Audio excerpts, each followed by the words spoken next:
Eshima, votre magazine qui bat au rythme de l'actualité. Retrouvez la nouvelle édition. Exclusivité. 60 ans après l'indépendance, État de droit sous le leadership de Félix Antoine Tshisekedi. Le 5e président de la RDC s'est jeté dans un combat sans merci pour l'instauration de l'État des droits. Contre vents et marées, Fachi Beton décide d'en finir avec une politique d'impunité. Félix Antoine Tshisekedi, porte-étendard d'un avenir radieux pour la RDC, un plan quinquennal largement tourné vers l'amélioration de la situation globale des Congolais. La gratuité de l'enseignement de base, l'amélioration des relations diplomatiques, la sacralisation du Conseil des ministres, l'indépendance de la justice, le redressement de la RDC, focus Haut-Katanga. Le gouverneur Jacques Kiaboula construit les routes du Haut-Katanga pour relever le défi du social et du développement. Le but est d'inonder Lubumbashi et les autres centres urbains de produits agricoles tout en baissant leurs prix. D'un territoire à un autre, Jacques Kiaboula déploie énergie, volonté dans l'exercice de sa fonction. Découverte, nommé directeur général, Barnabé Mouakadi veut rendre la DGI plus performante. Dossier Eshima, l'église s'éloigne du milieu du village. Interview, porteur d'espoir dans la lutte contre Covid-19, grâce à l'Artemisia, le docteur Jérôme Mouniangui juge son expérience en RDC. Nation Covid-19. Le ministre de la Santé Eteni Longondo fait une mise au point sur la gestion de la prise en charge des malades. Loi des finances publiques 2020. Le VPM Jambo de Mayo atteint ses objectifs. Économie, jusqu'où ira les francs congolais? Culture, les tétélas, tradition et histoire. Retrouvez l'intégralité du magazine Eshima dans les kiosques. Eshima Magazine, un nouveau standard d'information. Fachi Abimi parmi la première personne puissante, importante dans l'Afrique mobile. On comprend aussi que le rôle Nini Fachi a joué et pas à la mairie. Tolobate. Politique et combien l'est? Tony Blair, Masolo pendant 3 heures dans Fachi Beton. Omeni ezalaki nini? Omeni ezalaki comment dissoudre, comment arrêter ba régime criminel ya Hippolyte Kanambe Kazembe. UDPS c'est viva. Tony Blair nasuka a lâché à lobby impunité mon côté, crime mon côté na RDC et kolekana inaperçu. Ba auteur ya ba acte non, il faut ba répondre na ba acte na ba. UDPS c'est viva. Wanda ba le la raté ba salinine. Uganda ba le la raté ba salinine. Tombola siko le boko ganga ba. Fachibe. Tony Blair a lobby. Na expertise nanga. Oyo nazalaka nango na balobing nango nazalaka nango jamais ba criminel ba échappaka nga parce que ceux qui otali mouvement ya autant batu bazalaka à la base na yango eza ba anglais na ba américain pour faire partir le dictateur alors que Kabila ba ebisaka que non il faut abima na grande porte il ne peut se vivre ayoka quitter. Alors, on que non, on a place, on a Sabino, au revoir, on a Sabino à Sikoyo, Biso Sikoyo, à bientôt, est égal à bien. Fachi revient bien. Bientôt, ça veut dire bien. Est-ce que Jésus Banda Banoba Roya bientôt Aya? Yebe. Donc, on dit, eh, Tim Kolo Jésus, on sait la mine. Awa Sikoyo, on comprend dans Sikoyo comment est-ce que Kalef, Babengi, Azarias, Robert, wa Mukolo ya lobby. Azarias Azouara frappe à Salinine. Il est pas se vivre. J'entendais les 2 juges. Bazali Batouti. Moutou a induit Mangona, erreur, Ezali Azarias Robert. Alors, vous dit bien que non, Fachi a travaillé dans le service de renseignement spécial. Moussad à Israël, si il y a les États-Unis d'Amérique, dans le service de renseignement, il y a niveau il y a Allemagne et Angleterre.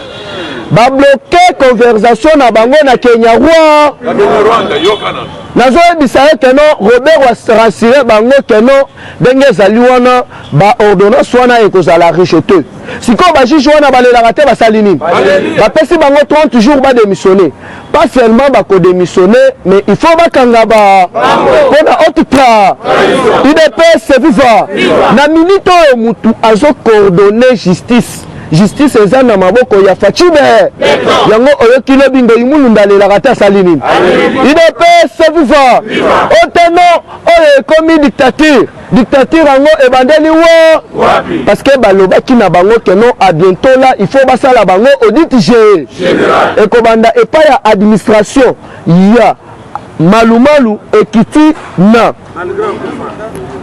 na oyo muibi oyo boyimulunda esuki na Corneille na awa sikoyo ko comprendre que no ministre ya finance kala mingi te mukama nazoyebisa yo FBI ya bandaka musala te asali nini toloba te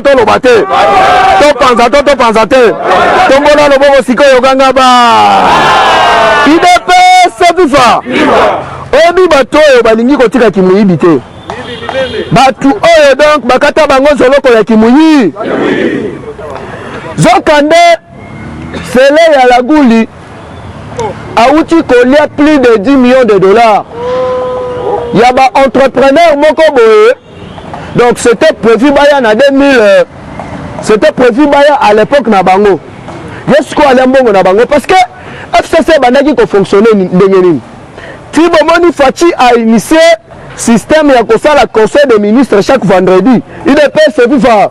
Et ça pour koyeba keno na ministère na yo obimisaka ko. Okotisaka ko.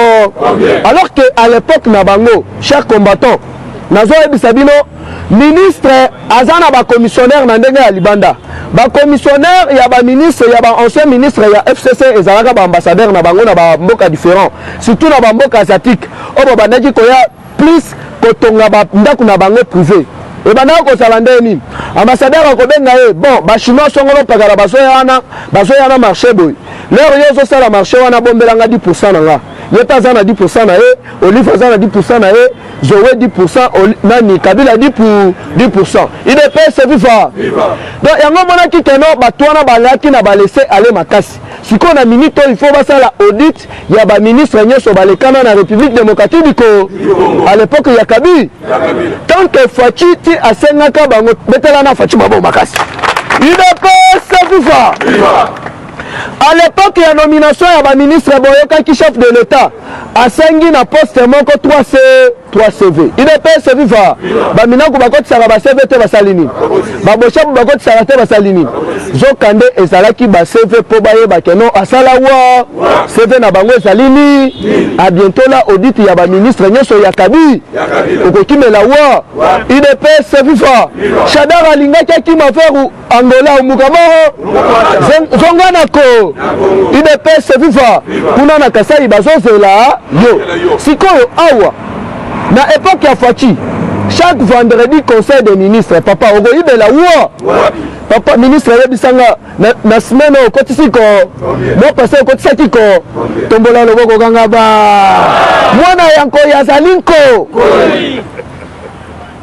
sele ya laguli bakangi ba découvrir ba trace oyo asignaka des contrats na des sociétés par société moko bapesi 5 millions de dollars ame UDPS viva lobi sikoyo nde chef de l'état alobaki keno balakisa yezu de mbongo wana ekendaki na poche ya na ewutaki wo UDPS viva oyo balukaki bakosilisa ya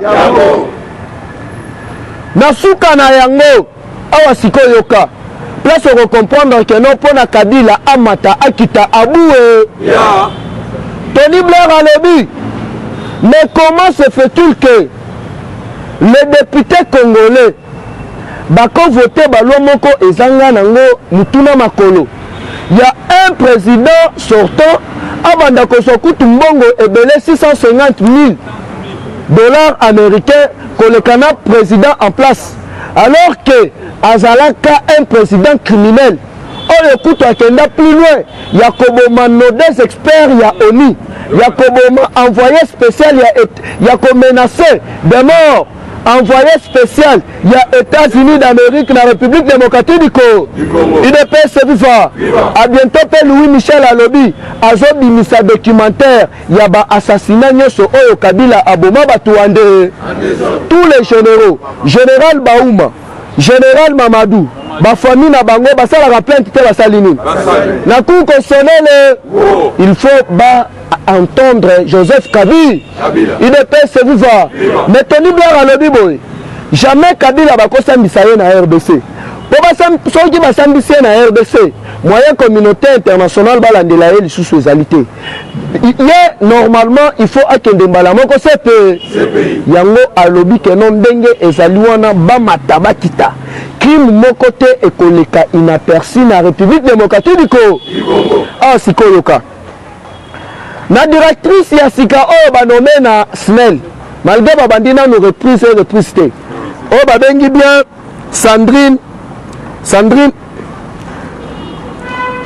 Sandrine Mubenga azali l'une ya basi oyo basalaka fierté ya RDC Libanda. Il est pas viva. Aza parmi batu oyo bazalaka na batu oyo inventaka nini basalaka invention ya mutuka ya mai na niveau ya États-Unis d'Amérique. Sikoyo awa babwaki ye na SNEL nazoyebisa yo bakuti na SNEL banyongo ya kosakana te na mafia moko ya kosakana te. Il est pas viva. Zambie oyo kala ya Zambie apesaka RDC 25 millions de dollars par mois et kendaka wa il est pas viva. Brazzaville, Guinée, mbongo nani mondial ya Afrique du Sud. Courant wana ezalaki courant ya RDC. Je vous dis chers compatriotes, mbongo ebima wana 2 milliards de dollars américains. Sikoyo bapesa na Kabila 1 milliard. Le reste contrat na bango ebandaki okende jusque na 2022. Na minute oyo bakataka ngo te basali nini. Afrique du Sud ayelaka te asali nini. Bayebisi ye keno kende landa Kabila. UDPS viva. Mais comment est-ce que oye na mboka batu? Donc au signé yoko wande oye au signé oteka mboka nabi awa bango na katumbi babeba na te basali nini zokande nazo yebisa yo batwana basaki na ba mafia o babandaki kosala Kabila kena négociation esimbité pour moi c'est katumbi asa rwandaise Kabila ye moko roi katumbi sikoyo ayebi babiloko ebele oyo Kabila abomba partout. Kabila tali kenon l'air à ken nzela ya dialogue et simbité il faut à éliminer ceux qui bakobomana babomana na ba fachi na bokoziti mugolo chese akozo UDPS viva. Alors pour na lelo na suki awa général Ozana Maloba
Conteneur yango todo sala adi londolé Feli Mosengo Feli todo sala conteneur ba voiture todo tina Kisasa ba carton ezo kine Kinshasa et en plus la bonne chose voiture na yo ko tina Kisasa te prends pas la tête yela bisongo charger biloko na yo te relivrer à domicile sans un bon oteki c'est parti Holanda tokuta skona biloko soyo eza bilongo eza figuré na Ile de France.